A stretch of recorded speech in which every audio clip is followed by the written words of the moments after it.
Okay, this is part 5 of the assembly of this ultra rare 1967 Camaro SS 350 engine. It's the first year Chevy made the 350, and it's arguably the rarest 350 they ever made. It's a very unique 1 year only. You can check out parts 1 through 4 of the assembly and also the disassembly videos on the channel titled the Rarest 350. Anyway, we're gonna put the pan on and set the depth of the oil pump. I get all the tin on the engine and a bunch of other tech. Part 6 will be the final assembly, which this is. It's just not edited and on the channel yet. And then we're gonna run it on the run stand. That's what's coming up. We're almost ready to fire this thing up. And let's get started getting the tin work on this thing. All right, we're back on this, and I'm getting ready to put the tin work on. Timing cover, oil pan. It's a little unorthodox, but we're gonna clean these bolts. I got a gallon container with a little bit of lacquer thinner. We're just gonna put all of our bolts in there. We got our shaker. Tighten that up. We're gonna let it rip. You can see there's a lot of dents in this thing. It's been used quite a bit. If you don't like how clean they are, let's put it on there for more time and let it polish them some more. I'll bet they're pretty clean. Gets all the paint off of everything. Leaves the stuff pretty clean. That was just a minute or two. It's turned out pretty good, I think. Trying to keep everything original looking. And this old rare engine. How's that for a drain plug? That's the original drain plug out of this thing. Pretty amazing, honestly. Look how big that is. When I'm gonna put the tin on, I always make sure that everything is completely dry of oil, clean and dry, because I use a little bit of sealant on these gaskets. The pan and the timing cover, they're gonna be warped a little bit, and I just wanna make absolutely sure that we aren't gonna have any leaks. That's just me. That's what I do. I'm gonna put just a thin coating of Right Stuff silicone and make sure that that oil pan and timing cover don't leak at all. I always check these timing cover seals to make sure that the seal diameter is right for the harmonic balancer. It's just a metal to metal press in, and I don't like just leaving that dry. So just a little added insurance. I put sealant around the outside of that. I got this thing with just a thin coating. I put a little thin coating on the gasket, and we are gonna set this thing in place. I have all the bolts started. Gonna snug everything up. We're just gonna put a little torque on these, not too much. You don't need a lot. Also, make sure your double roller timing chain, because it's a little wider, clears your stock timing cover, not rub on it. I want to show you guys this little piece right here. This is important. This goes in the block before the dipstick tube goes in. You see how that sticks out the bottom right there? It's not in all the way. It actually countersinks down into the block a good bit. And then your dipstick tube presses in on top of it, this amount right here. And when the dipstick comes through, it guides the dipstick right over the number 4 main bearing cap. If you don't have this piece in there, the windage from your crankshaft will get the end of this dipstick whipping around. I guarantee your crank will eat this dipstick if that piece is missing. It's a little detail, but it's a very important detail. That's in all the way now, so you can see how far into the bottom end that goes, and it literally puts the dipstick, so there's no way that it's gonna not be guided to miss that crankshaft. I was gonna try to reuse the original oil pump pickup. I decided against that, so I'm gonna use this brand new Melling, made in the USA. And I'm gonna use this Engine Tech pump, and if you look, it's half blacked out, but you can see right there, it's made in USA, and then it says Melling and Clevite. It gives the 2 part numbers. I'm not putting a high volume in, I'm just gonna use a standard volume pump. Here's the Engine Tech pump. It says USA right on it. For this operation, These are kind of a pain to get in there, but I am going to use a 16mm wrench. I don't know if you can see that.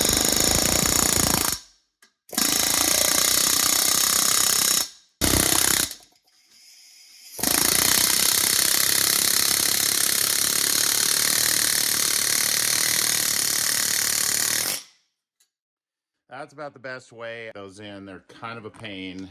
I left it a little bit too low. In other words, it's going to be touching the oil pan, and I'm going to show you why in just a second. I want to show you guys something important. This is a box of oil pump drive shafts, and these are mostly big and small block Chevy. I'm going to pick 3 of them up here. So the one to the right is a stock small block one, and I'm just not holding them even, but they're the same length. And then the longer one, that's a big block one. And it's important that you don't mix these up, because if you put the big block one in a small block, it's going to stick up way too high. And I've actually seen guys get their big blocks completely put together, and they had a small block oil pump drive rod in there, and so it was countersunk into the hole. So it was about 3/4 of an inch from reaching the bottom of the distributor, and that's a bummer, because you got to take the pan back off to fix that. So make sure you have the right oil pump shaft for your application. The other thing is, when you bolt your oil pump on, use an oil pump bolt. Don't use a short head bolt. These short head bolts on the engine are really similar, but they're not the same. So make sure that you have the correct oil pump bolt, because the length is different. I'm going to torque this oil pump to 40 for right now, because this is just a mock-up. So I'm not going to kill it. So this is way too low. It's rotated way too low. I don't have any gaskets on my surfaces. And I'm going to set the oil pan on. And that pickup is hitting the pan. You can see there's a pretty good gap here. Well, this is how I set the depth of my oil pump pickup. I'm going to push down on this. Okay, now the pan is touching everywhere flush. So at the very least, once there's a gasket in there, there's going to be a little bit of a gap. And I like to have my pickup set really low as I can. So now I'm just going to give this a little tiny bit more. We know it's going to clear the pan already, but we're going to just give that right there. So it's probably got about a, I don't know, 1/4, 3/8 of an inch, just a little bit off the bottom of the pan. And now I'm going to take the pump back off, and I'm going to weld the pickup tube in. If you don't have a welder, I highly recommend taking it somewhere and having somebody weld it in there for you. I've bought crate engines from GM back in the day, and I've had the pickup tubes fall out. Not the prettiest welds, but that thing isn't ever coming out of there. I know this might be a little bit controversial, but this is a 60-year-old main cap, and whatever distortion, age, surface not flat, whatever, I put just a minimal, and I mean a minimal amount of this. You don't have to do that. You can just bolt it on metal to metal and it will be fine. But out of an abundance of caution, and plus I don't like it to cavitate and suck air at all, then you're just putting aerated oil through your lifters and through the engine. And so it's just a tiny bit of cheap insurance. I just put a minimal amount of sealant on that metal to metal surface so that the oil pump will never suck air. It's gonna just pull oil and do its job. So we're going to torque this to 50. And we're going to call that good. Now our oil pump is on, our depth is set, and we're ready to put the oil pan on. We need to go over a couple things. The end of this gasket right here is a little bit long, and you can see that the hole is not lined up there. And it's the same thing here. You can see how off center that hole is. So we're gonna just trim the ends of these gaskets with some scissors. And then this is really important on these small blocks, on this end seal. Some of them use this fat one, and some of them put them next to each other so you can see the difference. the skinny one, and this one uses the skinny one. So you definitely want to have the correct seal in there. They usually come with both. The rear seal is usually the same no matter what year or gasket set for a 350, but a lot of these early ones, they use this really fat front seal, and you better double check. I always save my old stuff for this reason, so I can absolutely make sure the new stuff matches and we got the right parts in there. And I absolutely cannot tolerate leaks. And so I literally have a caulking bead all the way around, continuous, on this oil pan gasket. The other thing is make sure that your pan rail gaskets, because they give you more than one set. You can see there's a difference here. So make sure you got the right ones. Mock all this stuff up ahead of time. So this is going to be glued in place. And the sealant kind of helps line you up too. But we're going to get the pan rail in there real nice like. I've already trimmed the ends of these so they fit perfect into that front cover. They were a little tight and it was kind of pushing them out. And then once these are on, you need to hit the corners. So we need to hit this again right here, just so that any place the rubber meets the cork, we got an overlap. So we're gonna just put a little bit on top of that cork so it's continuous. And now we're gonna push our rubber seals into that bed. We're gonna make sure that the ends of these cork gaskets go in under that rubber seal like they're supposed to, and then really shove this one in to this rear main cap. There's two little tabs that stick out on the cork part of the gasket, and you want to make sure that that rubber seal is where it belongs, and that you got continuous continuity of sealant over these connecting points, because once this is on, it is not going to leak. I am determined. Okay, so now I'm not going to put a sealant on the actual cork of this side. It's not necessary. I'm going to put a little bit of sealant right there. Again, just to overlap the rubber onto the cork. The back enough squeezed out that I don't need any more. I just took the stuff with my finger and put it on there. But basically, this is what it looks like. You just want to make sure there's sealant under and on top where these rubber ends meet the cork pan rails. And then the last thing is I'm going to put a generous bead over the top of this. These end seals.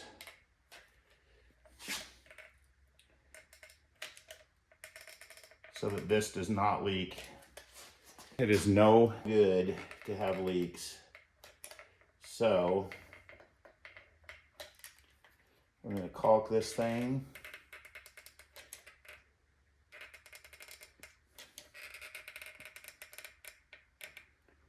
We're going to spin this engine with a drill and fully prime it before it gets started. I'm sure it would prime up, but I'm just going to put a little bit of oil so it can run down through the pump. The pump's oiled up, and we are going to set this pan on in this goo. Like, nice and easy like. And then we're going to get some bolts started. Let me get the four corners in first. Then I'm going to get this front corner in and started. The other front corner in. Just get a few of these started so it gets our gasket nice and aligned. And these are the correct bolts as well. They got the little star washer on all of them so that they self-lock. At least it helps, because you can't crank these gaskets down very tight. I usually give them a light snug, and then when the engine's been heat cycled, I'll go back over and just check them all, give them a little bit more. So once we have all that in there, I'm gonna take my finger on this bead right here, and I'm gonna seal this. I'm gonna make sure that that pan is glued all the way around. So there's no way this thing is gonna leak. So like I said, leaks, totally unacceptable. So we're gonna do that. And then in the back, we're gonna do the same thing. And go all the way around. Notice how I have the crankshaft positioned so that I can get to it. If you can't get to it, if you take the edge of your flathead screwdriver, that works too. You can just get in here and anyway, get that. And now I'm not even gonna worry. Whatever squeezes out when I tighten it, that's fine, because it's completely pan to rear main sealed. I just barely snugged up the little bolts, the little 7/16, and we'll hit these 1/2 inch. You don't want to kill them because you don't want the thing to squeeze out on you.